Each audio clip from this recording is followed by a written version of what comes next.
PN junction पढ़ा है। PN junction की वर्किंग क्या थी, एक फॉरवर्ड बायस और एक रिवर्स बायस। तो ये लगे हैं आपके डायोड, ये जेनर डायोड है, ठीक। इसका सिंबल इस तरह से होता है, ठीक। ये डायोड लगे हैं जिसमें आपका एक क्या लिखा है ऊपर, फॉरवर्ड बायस और एक रिवर्स बायस, और ये एक वोल्ट मीटर है, ठीक। और ये क्या है, एमीटर है, जिसमें वोल्ट मीटर के माध्यम से वोल्टेज मेजर करेंगे और मीटर के माध्यम से करंट, ठीक। ये पावर सप्लाई है, ये बताएगा कि किट में सप्लाई आ गई है या नहीं, ये इस इंडिकेटर के माध्यम से पता चलेगा हमें। ये है आपके वोल्ट मीटर को दर्शाने का स्विच। ये क्या दर्शाएगा, दिख रहा है तुमको, ये दिख रहा है कि ऊपर 1 वोल्ट है, नीचे 100 वोल्ट है, ठीक।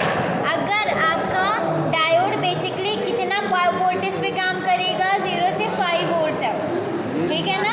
0 से 5 वोल्ट दोगे तो डायोड क्या है कि डीसी पे वर्क करता है, उसकी कार्य क्षमता उतनी ही चाहिए उसको वोल्टेज।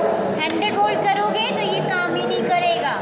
अभी हम एक्सपेरिमेंट के माध्यम से दोनों दिखा देंगे। तो आप क्या करोगे, 1 वोल्ट वाला लेके मार्जिन चेक करोगे। ये है आपका एमीटर, जिसमें आपको एक 1000 माइक्रो एम्पियर तक दिया है। 0 से लेके नीचे वाला देखो तो 1000 है, तो जी नीचे वाला का डिनोट करोगे तो माइक्रो एम्पियर में, ऊपर वाला 50 मिली एम्पियर है, तो 0 से ऊपर वाला देखो 50 मिली एम्पियर में दिया है। मतलब ऊपर वाला अगर 30 शो करेगा मिली एम्पियर को, नीचे वाला माइक्रो एम्पियर। इसी तरह वोल्टेज ऊपर वाला देखो 1 वोल्ट तक है और नीचे वाला 100 वोल्ट तक है।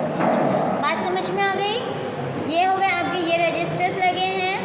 अब इस किट की जो सर्किट है वो कुछ इस प्रकार है। सर्किट्स में क्या है, टर्मिनल्स दे दिया, ठीक। एनोड और कैथोड, एनोड के पॉजिटिव टर्मिनल को पॉजिटिव से, कैथोड टर्मिनल को निगेटिव से। तो कौन सा कंडीशन कहलाएगा, forward bias, forward bias, reverse condition. अब ये क्या है, इसके अप्रॉक्स में रजिस्टर लगा है, करंट मैक्सिमम करंट्स को रोकने का कार्य करेगा।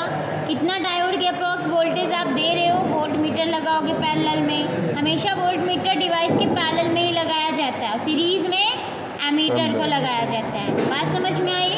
कनेक्शन हमेशा याद रखना, हर सर्किट्स का कनेक्शन में वोल्ट मीटर पैरेलल में ही लगता है, ठीक है ना। अब इसकी कनेक्शंस को हम लोग देखेंगे।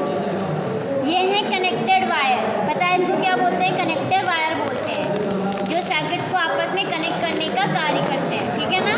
कौन से वाले को कौन से वाले में लगाएंगे, अब देखो, अब ये देखो सर्किट दिख रही है सबको, दिख रहा है सर्किट।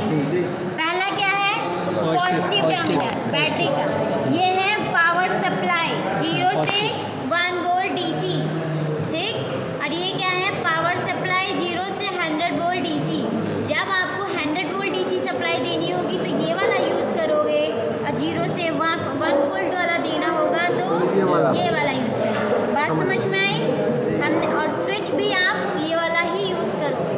ऊपर वाला करोगे तो ये काम करेगा, नीचे वाला करोगे तो ये वाला। लेकिन हमें डायोड का काम कराना है तो उसकी मैक्सिमम लिमिट 0 से 5 वोल्ट तक होती है ना। अब हम कनेक्शन स्टार्ट करते हैं। पहला क्या, बैटरी का पॉजिटिव टर्मिनल लिया, बैटरी का ये पॉजिटिव है, ये निगेटिव, पॉजिटिव टर्मिनल लिया, ठीक। पॉजिटिव टर्मिनल कहाँ कनेक्ट करना है, रजिस्टर के पास। ये है रजिस्टर, किसी भी रजिस्टर के पास कनेक्ट कर दो।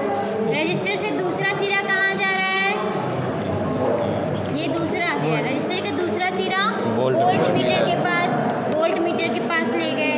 वोल्ट मीटर से निकलने वाला सिरा कहाँ जा रहा है, देखो यहाँ से दो सर्किट है ना, एनोड से पास से, एनोड से एक रजिस्टर से आ रही है और एक वोल्ट मीटर के पास जा रही है। तो एक हमारा रजिस्टर का वोल्ट मीटर से कनेक्ट हो गया। वोल्ट मीटर का दूसरा सिरा कहाँ जा रहा है, डायोड के कैथोड पोर्शन पे, यानी कि इसके इधर वाले पोर्शन, ठीक।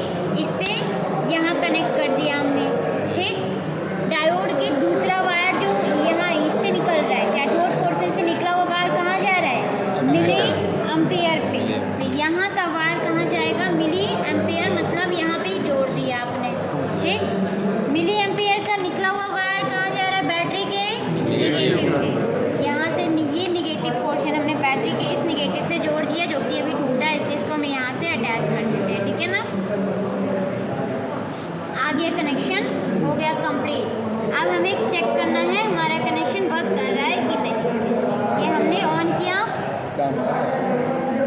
ये आ गया आपकी किट में पावर सप्लाई, ये स्विच बटन है। स्विच को ऑन किया तो ये शो कर रहा है हमारी किट में सप्लाई आ चुकी है। ठीक, अब हमारा कॉन्सेप्ट क्या था VI कैरेक्टरिस्टिक्स में कि जैसे जैसे वोल्टेज आप बढ़ाओगे ये जीना डायोड डायोड जो है वो 0.7 वोल्ट पे काम करेगा, क्योंकि ये किसका बना होता है? सिलिकॉन मटेरियल का। मैक्सिमम इसकी वोल्टेज झेलने की क्षमता 0.7 वोल्ट है। जैसे ही यहाँ तक बढ़ेगा ब्रेक ओवर वोल्टेज जो है वो क्या हो जाएगा? करंट रैपिडली फिर आपकी बढ़ना शुरू हो जाती है। बढ़ना शुरू होती है ना, मिनिमम का वोल्टेज के साथ आपका करंट का ग्राफ कुछ इस तरह से जाता है टेढ़ा। करंट तेजी से बढ़ेगा, वोल्टेज एकदम मिनिमम बढ़ेगा।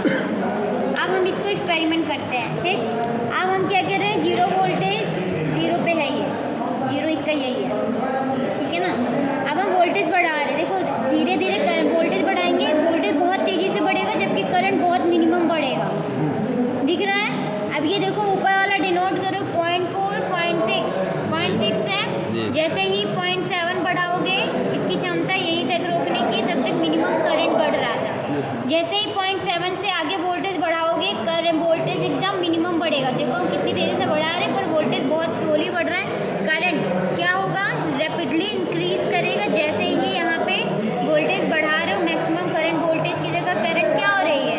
तेज़ी से बढ़ गई। यानी वोल्टेज 0.7 के बाद एकदम मिनिमम बढ़ा और वो करंट क्या हो गया? एकदम तेज़ी से बढ़ गया। तो यानी यही है कि जैसे 0.7 क्रॉस किया, करंट तेज़ी से बढ़ेगा मिनिमम वोल्टेज के बढ़ने के साथ। ये कंडीशन आपकी क्या हो गई?